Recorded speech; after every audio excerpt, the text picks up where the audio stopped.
Welcome to our channel. So guys, ఇప్పుడు update ఏంటంటే Raviteja 76th movie update అయితే వచ్చేసింది. సో 76th మూవీయా అని కూడా మీరు షాక్ అవుతున్నారా? సో రవితేజ గారు మూవీస్ టు బ్యాక్ వర్క్ చేస్తూనే ఉంటాడు. ఇయర్లీ ఒక 3-4 మూవీస్ రిలీజ్ అవుతూనే ఉంటాయి. అండ్ రవితేజ గారు మూవీస్ గురించి మాట్లాడుకున్నట్టయితే రీసెంట్గా వచ్చిన మూవీస్ అయితే అనుకున్నంత బ్లాక్ బస్టర్స్ అయితే కొట్టలేదు. సో క్రాక్ తర్వాత మేబీ ఆ రేంజ్ తగ్గట్టు హిట్స్ అయితే రాలేదు ఇప్పటి వరకు. సో మేకి ఈ మూవీస్ పైన ఒపీనియన్ ఏంటో కింద కామెంట్లో చెప్పండి. సో నాకు అనిపించింది ఏంటంటే క్రాక్ అంతా దానికి మించి ఇట్టు కొట్టలేదు అనేసి నాకు అనిపిస్తుంది. సో ఇప్పుడైతే 76th మూవీ కిషోర్ తిరుమలతో అయితే చేయబోతున్నాడు. సో ఈ మూవీ ఎలా వస్తుంది ఏంటి అనేసి చాలామందికి అనిపిస్తుంది. సో కిషోర్ తిరుమల గురించి, డైరెక్టర్ కిషోర్ తిరుమల గురించి మాట్లాడుకున్నట్టయితే నేను శైలజ ఉన్నది ఒకటే జిందగీ అండ్ ఆడవాళ్ళు మీకు జోహార్లు ఈ సినిమాలు తీసిన డైరెక్టరే. సో మేబీ ఇలా కాంబినేషన్ ఎలా ఉంటుంది ఏంటి అనేసి చాలామంది అనుకుంటున్నారు. సో కిషోర్ తిరుమల గారు మినిమం మంచి ఫ్యామిలీ సబ్జెక్టు, కామెడీ, ఎంటర్టైన్మెంట్, ఒక యాక్షన్ సినిమా తీస్తాడు. మేబీ కమర్షియల్ మీద మంచి గ్రిప్ ఉందనేసి చెప్పుకోవచ్చు. సో అలాంటిది ఇప్పుడు రవితేజ గారి సినిమా మంచి కేర్ఫుల్గా మంచి డైలాగ్స్, స్క్రీన్ ప్లేతో అయితే రాబోతున్నాడంట. సో ఈ మూవీ పక్కా బ్లాక్ బస్టర్ అవుతుంది అనేసి కూడా అనిపిస్తుంది నాకైతే. ఎందుకంటే రవితేజ గారు ఎలాంటి క్యారెక్టర్ అయినా చేయగలుగుతాడు. ఒక మాస్, ఒక కామెడీ టైమింగ్ ఉన్న యాక్టర్ అని చెప్పుకోవచ్చు. మంచి ఎమోషనల్గా చేస్తుంటాడు.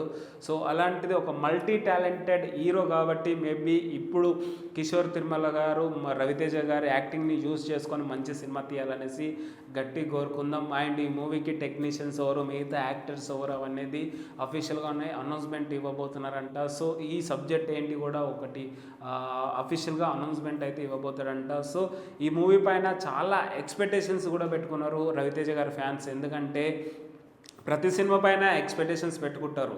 సో కానీ ఈ సినిమా పర్టికులర్గా రవితేజ గారు పక్కా ఇట్టు కొట్టాలనేసి అనుకుంటున్నారు.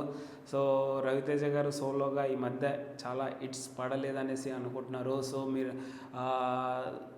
కిలాడి కావచ్చు, ఇంకా చాలా సినిమాలు ఉన్నాయి. సో ధమాకా కావచ్చు, టైగర్ నాగేశ్వరరావు కావచ్చు, ఈగల్ సినిమా కావచ్చు, ఈ సినిమాలు అనుకున్నంత బ్లాక్ బస్టర్స్ అయితే కొట్టలేదు ఇప్పటి వరకు. సో క్రాక్ మించి ఈ సినిమా ఉండాలనేసి గట్టి కోరుకున్నాం గైస్. ఎందుకంటే రవితేజ గారు ఎలాంటి బ్యాక్గ్రౌండ్ లేకుండా చిరంజీవి గారిని ఇన్స్పిరేషన్గా తీసుకొని ఇండస్ట్రీకి వచ్చి క్యారెక్టర్స్ చేస్తూ హీరోగా ఎదిగి చాలామందికి ఇన్స్పిరేషన్ అయ్యాడు ఒక జనరేషన్కి. సో రవితేజ గారిని ఇన్స్పిరేషన్ తీసుకొని న్యాచురల్ స్టార్ నాని కూడా ఇండస్ట్రీకి రావడం జరిగింది. అండ్ నాని గారిని ఇన్స్పిరేషన్ తీసుకొని చాలామంది యాక్టర్స్, హీరోస్ కూడా వచ్చారు. సో చూసారు కదా, ఒక్కొక్క జనరేషన్కి ఒక్కొక్కరు ఇన్స్పిరేషన్ ఉంటారు. ఇప్పటి జనరేషన్కి అయితే విజయ్ దేవరకొండ గారు అనుకోవచ్చు, సో విశ్వక్సేన్ కావచ్చు, చాలామంది యాక్టర్స్ అయితే ఉన్నారు. సో అలాంటిది ఒక జనరేషన్కి రవితేజ గారిని ఇన్స్పిరేషన్ తీసుకొని ఇండస్ట్రీకి వచ్చారు. అలాంటిది రవితేజ గారు ఎలాంటి బ్యాక్గ్రౌండ్ లేకుండా క్యారెక్టర్స్ చేస్తూ ఇన్ని సినిమాలు 76th మూవీ స్టార్ట్ అయిందంటే అస్సలు మామూలు విషయం కాదు. సో ఇప్పుడున్న జనరేషన్లో ఒక్క సినిమా అవకాశం రావడమే చాలా కష్టంగా అనిపిస్తుంది.